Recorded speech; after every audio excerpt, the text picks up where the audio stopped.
Good morning mga kabisote! Halika, samahan niyo akong mulit maglalamas na naman tayo ng mga sangkap para sa ating simpleng pananghalian. Let's go! First step, magprito muna tayo dito ng ating dilis. Yan. Tapos, gigisa tayo ng aromatics, bawang, sibuyas at yung siling panigang.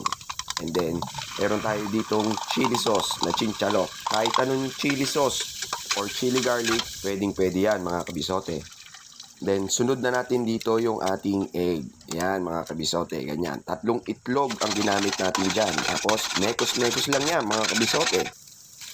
Pag okay na, ayan na naman yung bahaw natin na nasa plastic. Buhay na naman siya kabisote. May handaan kasi kahapon sa bahay, birthday ni tatay. Kaya ibinalot ko yung natirang kanin namin. Kaya naisipan ko magluto na lang kinabukasan ng nasi goreng.